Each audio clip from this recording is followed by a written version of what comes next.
Hey guys, this is Carlotta B. This is Real Talk Houston. This is season 4. We're at episode number 16. So this is the show that illuminates, inspires, and brings the real talk. Tonight, our segment is about In the Ring, Fight Life. We welcome to the platform a true titan of the boxing world, known for his precision and prowess, the sharpshooter himself. From his early days in the gym to becoming a champion that opponents fear and that fans adore. We'll dive deep into his career, his challenges, and what it takes to stay focused and flawless in the heat of the battle. All right, you guys, give it up, Box Fam, for public figure, professional boxer, WBA, NABA junior welterweight champ, the one and the only Greg Sharpshooter Outlaw. Appreciate it. Thanks for having me. All right.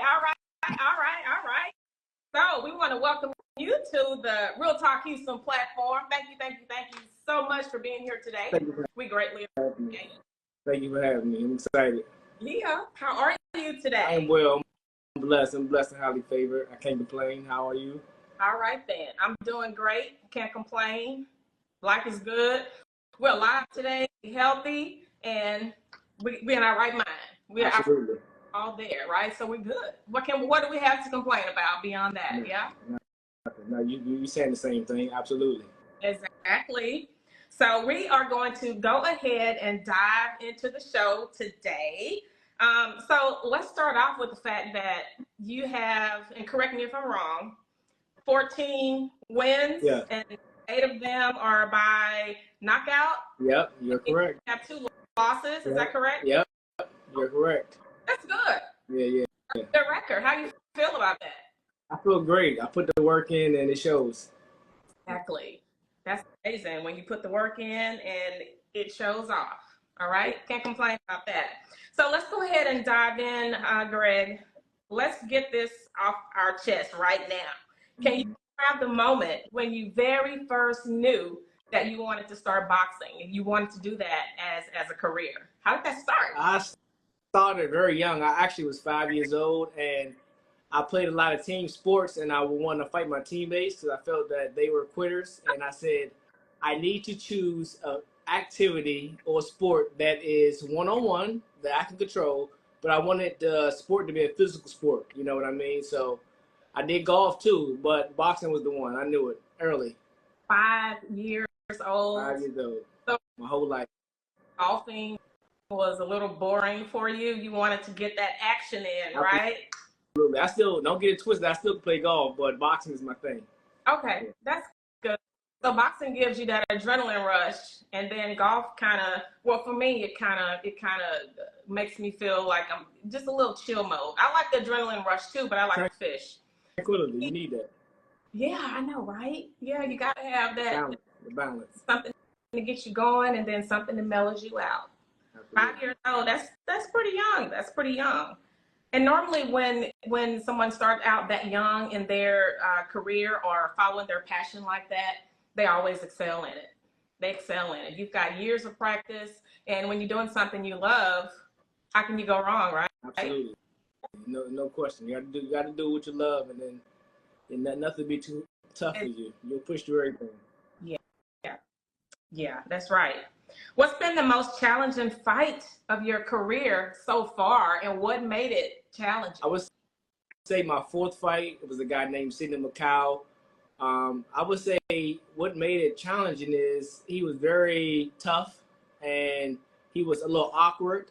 I would like to say Sidney Macau is one of those fighters where I think he was a coach away from being a prospect or possibly a world champion. You know what I mean? He was a tough guy. He fought a lot of prospects.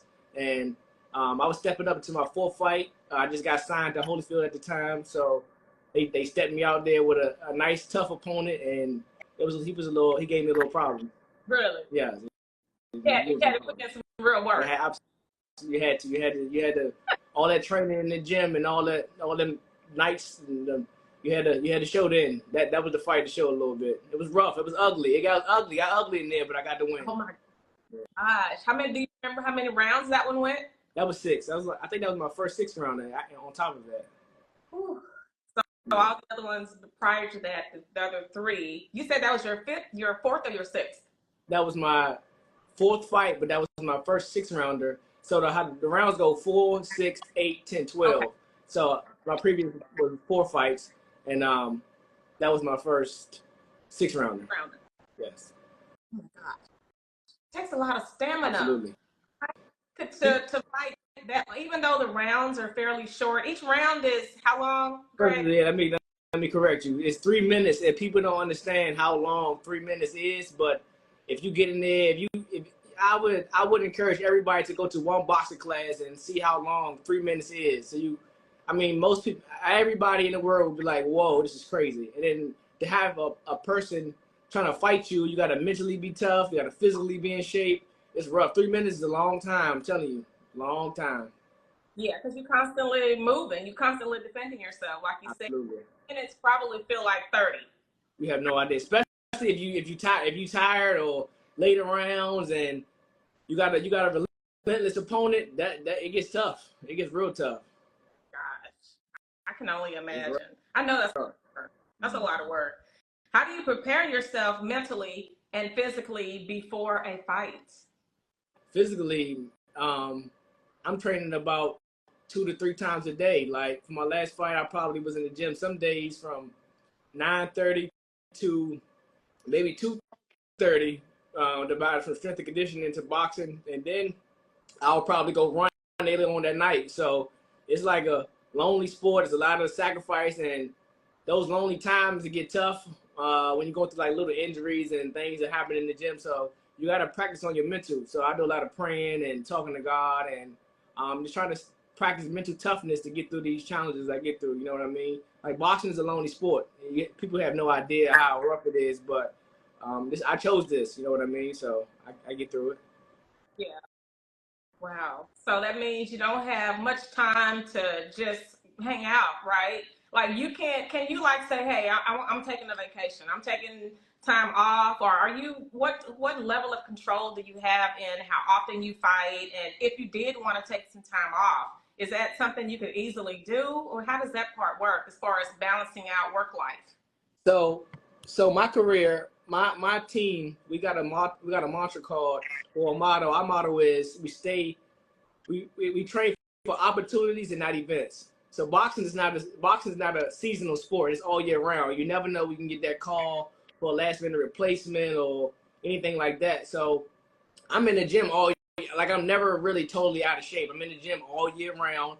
The only time I would get to break is after my fight, I get a week off. So that I like to plan my travel around that. I love that. But like hanging out, ain't no hanging out. I don't really, engage. And I don't do that anyway, but I'm in the house a lot and a lot of rest, a lot of saying no to people. And I used to have a quote on my board that says, I got a career that takes my time away from women. It's a Drake quote. And that's true though. It's like, it's a sacrifice. It's a lot dealing with somebody like me. You know what I mean? So. Yeah. Well, that's good though. That takes a lot of discipline. That means you staying out of trouble, and you probably stress-free because you don't have to deal with the extra. 100%. And that's one of my biggest things: peace, stress-free, and be happy and live in love. Oh my God, tell me about it. Choose happy. And a lot of people underestimate how important it is to have a stress-free life. The stress kills. Absolutely. I'm about to say that. You the words right out of my mouth. It's a bad thing to have. And, being unhappy, that takes a mental toll on you and a physical toll. And, depends on how severe it is, that can kill too. So the important thing is for us all to try to remain as stress-free as possible and healthy, mentally and physically. So it sounds like you've got all of that covered. Yeah? Yes, absolutely. Yes. Good. That's good. I know we just talked about the other fight that you had, which was a challenge. Yeah. Was that your toughest opponent? Was that your toughest opponent? And was that what made the fight so memorable? Or did you have another fight or situation that was tougher or more of a challenge than the other one? No. So I think that fight was actually the toughest. Even though I got a loss, my first loss was one I learned from. But when I lost, it wasn't because nothing spectacular that he was doing. It was I don't like to make excuses. So my team know what was happening, but I plan on getting him again. I'm gonna dominate him, destroy. He don't belong in the ring with me. But like I said, Macau was my toughest. It was kind of weird, awkward, and my first 6 rounder. But my loss wasn't. No, that was me. I didn't nothing. He did nothing spectacular. Nothing unique about him. He just was it was his night. You know what I mean? How did you feel about that first loss? Even though there's only been 2. Yeah. How did you feel about that first one, and how was the second one different? They're no different. I don't like losing. Those who know me know I don't let my grandmother win in Uno. I'm real competitive. I'm real bad. I'm competitive. I'm a sore loser. I've gotten a lot better with it, but I don't. Not losing because it's a lesson. It's not really a loss, a lesson. That's how I kind of push myself or kind of like get out of that funk. It's rough because, like I said, I'm a competitor. I still think about it, and I can't wait to get that back. But prayer and helps me out, and understanding that my faith is one of my strongest things. I never understand God's plans, which no one will, but I thank Him for the losses, and I also thank Him for the victories. You know what I mean? So I know His plan is greater than what I can see. So I just keep pushing, and that's part of boxing. That's every sport you will lose. It's a few fairy tale boxers in, like Mayweather who didn't lose, and it's a few y'all probably want to know that did, but Andre Ward's like that. But it's part of the sport. When you part of the sport, you know what I mean. So I just keep pushing and try not to let it happen again. You know what I mean? Just learn from it. Right.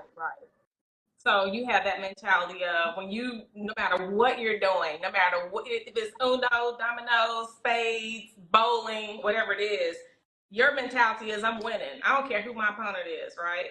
Absolutely. Don't say spades. I'm the best ever, but yes, for sure. Absolutely. I don't like losing to nothing. I don't care what it flipping quarters. Nothing. I don't like losing to nothing. I'm the same way. I get mad. Like if I'm on the golf course, I haven't perfected I'm not consistent with my swing, right? So maybe with me, maybe I can do 6 out of 10 really good hits, right? But the ones that I don't, when I tell you, mad. Don't talk to me. Let's just go to the next hole. So I feel that, and it doesn't matter who I'm playing against. It makes me angry when I don't perform to the best of my ability. So I totally feel you on that. Totally feel you. How do you handle the pressure and expectations that come with each match? Pressure. I have a fan base that travels with me wherever I am. So I'm blessed to have the type of support I do. So their energy helps me. And really, the pressure is not that great because I don't feel the pressure like that, but only because I put the work in. I feel like those who cheat the sport or take shortcuts, they feel more pressure or be more worried about the fight. I don't feel pressure. I'm the only one, respectfully, I'm the only one in the ring taking those punches. And of course I want to look spectacular for my supporters, but I'm putting my life on the line, not you. Early in my career, I probably felt like I was trying to get a knockout for them or whatever, and I learned my lessons from that. Now it's just about getting a W, getting a decision, no matter how ugly, no matter how pretty, nothing, no matter if it's a knockout or decision, as long as I win. At the end of the day, I want my hand raised when the fight is over as the winner. And if I look bad, I'll just go back to the drawing board and improve. I'm always going to improve regardless, but no pressure. It's me. I don't feel the pressure. No butterflies. No, I mean, you get anxious a little bit and a little nervousness because it's people don't understand. It's like it's you and the lights. You got little gloves on. People don't know how small those gloves is. You got everybody in the ring, thousands of people watching you, screaming, shouting, and it's you in that square, and there's lights on you. So you be getting a little nervous, but soon that bell ring, it should go away if you prepare yourself. You know what I mean? It's like sometimes it's adrenaline rush. It's like you shouldn't be scared though. If you're scared, it's not really, you didn't prepare or you shouldn't be in that sport. Something you did something wrong. Yeah. It's more. So it is more of anxiety. Like I'm ready. Let's do this type of anxiety. Exactly. You want to do everything right. Everything you prepared, the plan that you have, you want to try to execute that to the best you can of your ability. Yeah. Have you had any opponents, or have you ever, not even just you, have you ever known a fight where the opponent just backed out? Maybe it's that in, or just anybody ever been intimidated and changed their mind about even wanting to fight? Yeah, you gotta I've never had an opponent like that, but you actually have opponents who are paid to lose, especially like certain fighters would take them when they're up and coming. So like they'll get in and basically take a dive, which is meaning like I'll get in, get hit and this fall, and they get paid regardless. So you got fighters like that, but I don't know none personally that I've heard that would do something like that. You know what I mean? I don't surround myself with people like that. Exactly. Yeah, I feel you on that. Can you talk about a significant setback in your career that might have happened, and how were you able to overcome that? I think, well, I know maybe the loss, or well, first I had two torn meniscus, so I've been out for. It took a long, like month, almost a year out of my career, and then COVID was rough, so that's almost 2 years. So I missed some good years, some of my prime younger years. So this year coming, these next few years, I like crucial for me in my prime, and we're gonna keep pushing, we're gonna keep moving. I'm trying to stay active. Hopefully, I can fight about 3 more times this year. Put me in a position to fight, take like a bigger fight, and then get into them. Start making them real big bucks. You know what I mean? On the biggest in Vegas, the biggest stage. So I would say, COVID, my injuries, and maybe my lesson. But I learned from all of it, so I don't really, bounce back. Yeah, that COVID period was tough for a lot of people. I hope we don't have to go through anything like that again. A lot of people lost a lot, not to mention lives, which was very unfortunate. But a lot of people had some major setbacks because of COVID. So it's good that. So did you continue to work out during that time? I'm sure you probably did. And when did you tear you said you tore your meniscus? Yes, both of them. Yeah. At the same time? No, I tore one in 2019, sparring my teammate Michael Fox. Shout out to Michael Fox, the professor. And then I tore my other one, I think running.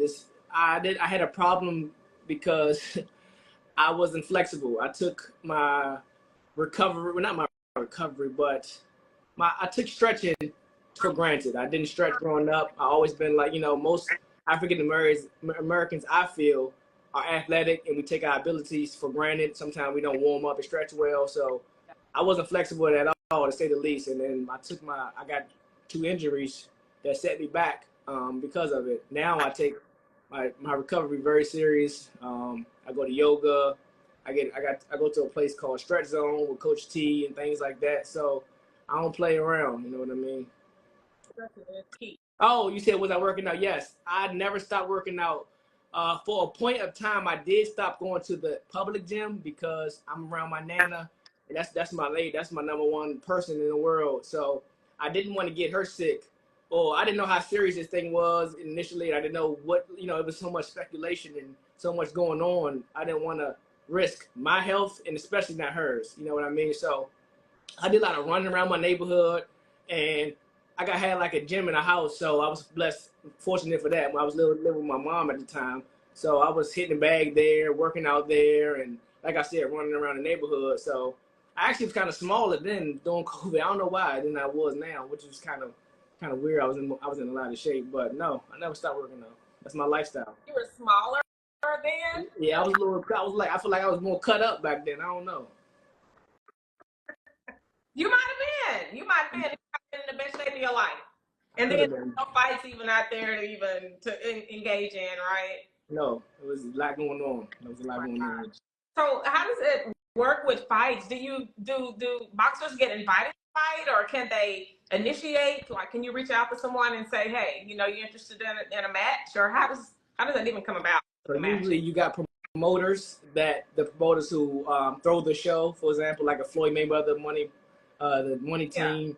You got Golden Boy, Oscar De La Hoya, and you got smaller promotions too. But you will reach out to them, or they'll reach out to you and say, can you fight my guy? And if the money, it's a lot of politics in boxing, trust me, it's rough. It's worse than any sport. But it's, you got to negotiate the money, negotiate the rounds, negotiate the opponent. If it makes sense, you take it. You know what I mean? So I'm actually my own promoter, and I'm working on my own show, because I sell a lot of tickets, and I make a lot of local promoters a lot of money, and I want to be the one to kind of capitalize from that. So I'm doing some big things. Some things coming soon, and we're gonna make it happen. That's great. That's great. Keep me posted. I'd be happy to help you get the word out there. I have reached in a lot of different cities and states and countries even. So stay in touch. Let me know what you're doing so I can help you get it. All right? I shall. Appreciate it. All right. So who are some of the boxers that you looked up to, and what is it about them that made you gravitate to them or like their style? Muhammad Ali is my favorite boxer of all time. He's the GOAT. I like for what he stood for. First of all, he was one of the greatest, if not the greatest, in the ring. But for what he stood for outside the ring, he was a people's person, and that's me. I want my legacy to be centered around that. Like I never change. I don't care how much money I get, how much fame. I'm always be able to get in touch, be reached, and I'm gonna show love to every single human. I want you to see me and see love. That's who I am. You know what I mean? And of course, you like Floyd Mayweather because for his skills. You know, he was a little arrogant, some people say, but he went 51-0. He's made the most money from any boxer ever. So how can you not?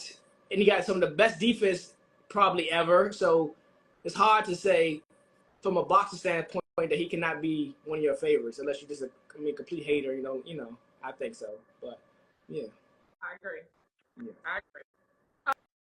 Oh, and speaking of Muhammad Ali, that was my dad's, rest in peace. That was his favorite boxer. His fave. So that's why, yes, I definitely agree with you on that one. So tell me, what are some of your thoughts on the current state of boxing, and where do you see the sport going over the next few years? I think finally the sport has got back on top.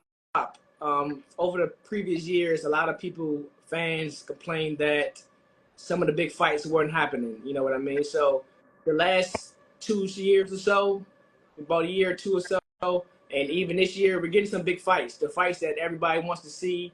And I think it's going great for our sport. We get people making a lot of money, so I can't wait to get up there and make a lot of money. So the sport is getting back. It's slowly getting back to where it should be, I think, where fighters fight everybody. As long as it makes sense financially, and I think it will, fighters will continue to fight one another, you know, and this is what we do for our family, so we need it. I think it's doing good. Yeah, exactly. I love that. Outside of boxing, do you have any passions or any interests that you care to share with us that no one would probably guess would be something that you're into? I think I kind of gave it away earlier because you said the word, but spades is my thing. I think I'm the best spades player. Me and my partner will come to Houston, and you let anybody that see this show see this and you want to talk. I really don't want to do no talking. If you want to play I'm a gambler, low key. So especially in spades, I like me. I love cards. If you think you can beat us, we will travel, and we'll show you that we do this. But including you, I'm sorry if you play. I don't no disrespect. And maybe traveling. I like to travel when I can, but my job, unfortunately, because I got to stay ready for opportunity, sometimes stops that. But traveling and playing cards and in a house, chilling. I'm boring. I'm peaceful and boring. My house is my kingdom. Yeah, that's just scary. Yeah, I done did it all. I grew up a little, you know, outside, so I like to be inside now.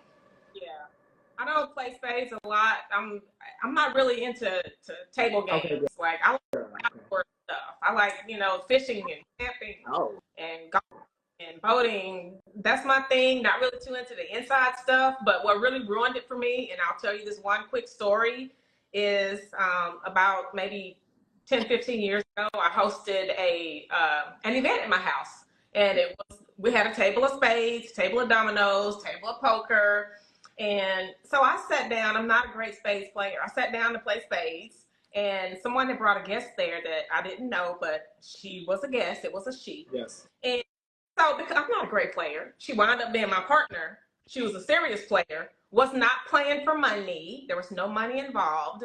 But I, put a card on the table. I'm in the middle of hosting, but I still sat down, right? Right. And short, she said something really crazy to me. What is wrong with you? Why did you play that card? That was stupid. What did she say that for? You're in my house, not playing for money. you know, to her, I guess it wasn't a game.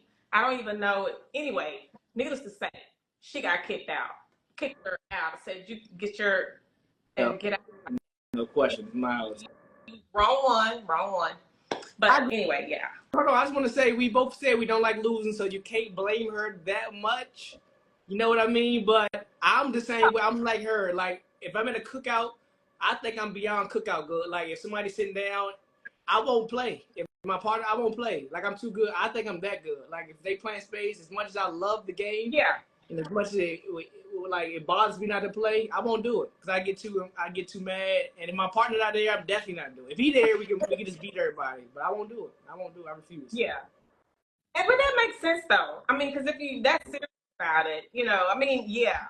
And it's not what she said, it's how she said it that really pissed me off. So Your house, it don't matter. Your house. But anyway.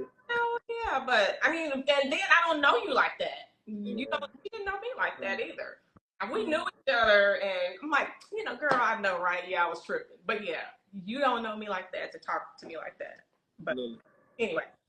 All right, so traveling. You've done a lot of traveling, right? Tell us about some of the places you've been to, and what was your 2 top favorite places to visit, and why? When I like to travel out the country. You know what I mean? Yeah. That's my thing. So I can't name them. My passport got stamps in it. I don't want to brag, but I got some stamps in there.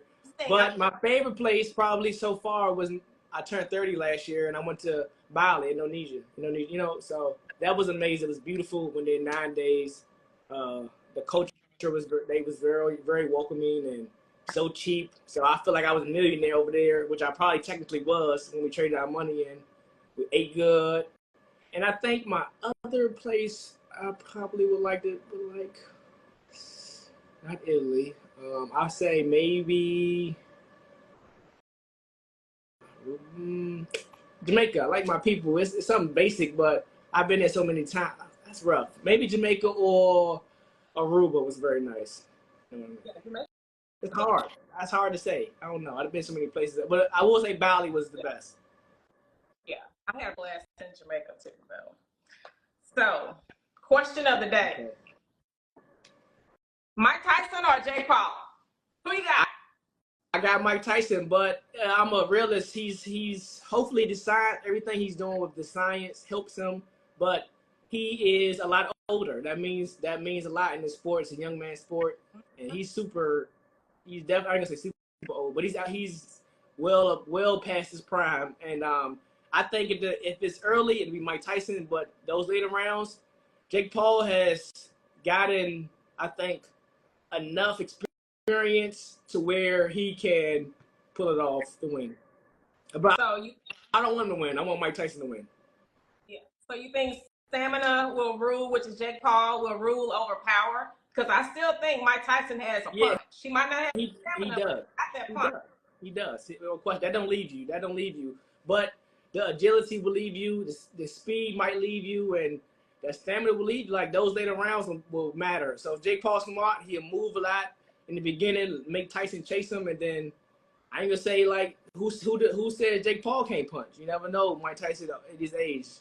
I mean, boxing, that's the thing with boxing. The split second, get hit at the wrong place, and that's it. Wow. I've heard that the uppercut of anyone fighting is something about a really good uppercut that is very detrimental. Is that true as compared to a side or a side punch? Yeah, so they say your nerves from like here to here was real crazy, and your tempo, of course, will knock off the equilibrium. So they say, and the uppercut is Tyson's punch. So if Jake Paul is there, he do a lot of he might get him, but Jake Paul might not be there. That's what I'm saying. I don't know. We'll see. Probably will try to tire him out. I bet you that's his strategy. I think so. My opinion. All right, come on, Mike. Call me. All right, Mike. Let's do this. Let's get it. So, do you have any special shout outs or anyone that you really want to give a special shout out or recognition to at this time? I want to say I am currently working in building an urban wellness lifestyle brand called Outlaw Nation. As you can see, I'm wearing it. I wanted to show it off. Yeah. The focus of the brand is empowerment outside of the lines, and this captures like the core of Outlaw Nation. It's like empowering individuals to reach their full potential and things like that. And I'm basically translating my boxing skills and lessons into metaphors, which is discipline, sacrifice, commitment, resilience. You know, that's the core of what we focus on. So stay tuned. We got more gear going this way. This is a sweater, so it's a little hot for this, but we're gonna really get this thing thumping, jumping, and it's gonna be good. You know, it's gonna be good. Shout out to everybody involved in that. Shout out to Team Outlaw, Outlaw Nation, everybody. I love you all. Yeah. Blondie. Of course, everybody. I can't. That's part of Outlaw Nation. That's everybody. Yeah, that's what's up. That's what's up. So, final words though for anyone, advice basically for anyone that wants to get into the sport, but they're afraid or don't know how, or it's their passion, but they don't quite know how to launch it or how to get started. What advice do you have? I say, don't be scared. Go for it. You have to try. What they say, you miss every shot you don't shoot. So shoot your shot. Go try, and you got to get in the ring eventually. And once you get hit in the mouth, that's what you determine if this is what you want to do. Once you take that first whooping or that first punch and that first nosebleed, whatever, you might be like, this ain't for me. But if you are able to withstand those blows and you still want to come back to the gym and go back again, then this might be for you. You just got to put the work in. You just got to grind. It takes a lot of sacrifice. But believe in yourself. Keep God first. And you can do anything you put your mind to. Yeah. I think that first blow, that first real blow, and if you still want to do it after that, or you get knocked down, knocked out, and you still want to do it after that, then that's your thing. Because I don't think anybody can just say, I think I want to go be a boxer. I think it has to be something that's really inside of you and that you really have a passion for. Because it's not just like just an everyday thing, you know. Mike Tyson said this: everybody got a plan A until they get punched in the mouth. And it's like, absolutely. Until you get punched to, and then we'll see what's up. You know what I mean? This ain't for everybody. Trust me. This ain't for everybody at all. It's a lot. It's rough. Definitely not for the weak. Yes. So, one final question: What do you think is the lifespan of a fighter? I mean, I know here we have Mike Tyson at his age coming back after years, but in someone's prime, like an NFL player, they say they give them a good 4 or 5 years before the body start breaking down and things start happening. What do you think is a good lifespan for a really good a good boxer? A lifespan or like career span? Career span. Yes. Yeah, career span. I make sure I didn't. So, like football, you have to be very young. But boxing, I think the perfect age is probably from 28 to sometimes 25 to about 35-ish. It depends, 36, depends on how you really listen to your body. You got to recover more now. In today's society, we got so much technology and so many different ways to take care of our body that it could be longer. Like Floyd did it again before. He's still boxing. He's not boxing boxers, but he's fighting professionally, kind of, or expeditions in like different countries and states. So it's all up to you. You know, like Floyd didn't take punches. You know what I mean? So he's able to still do it at a high level. So you gotta listen to your body. You can't be drinking, smoking, poisoning your body. You gotta stay ready and stay in the gym. So it's up to you. These are prime years right here. All right. Anything else you want to say? They're winding us up. Do you have anything else that you want to say or cover that we didn't get into the segment? I think you asked some great, straightforward questions that kind of say who I am. You just follow me, Sharpshooter Outlaw, all platforms, and look out for my next date. Should be June 15th in Atlantic City, but we getting that confirmation. This should be the date, and just look out for me. I appreciate the support.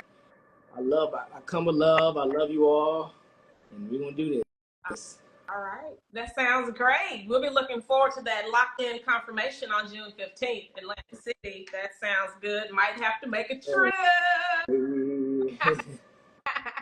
All right. Well, thank you so very much for coming through Real Talk Houston today. Really, really appreciate it. And we'll talk soon. Thanks for having me. I appreciate you. Greg Sharpshooter, Outlaw, Boss Fam. Thank you so much. Have a good one.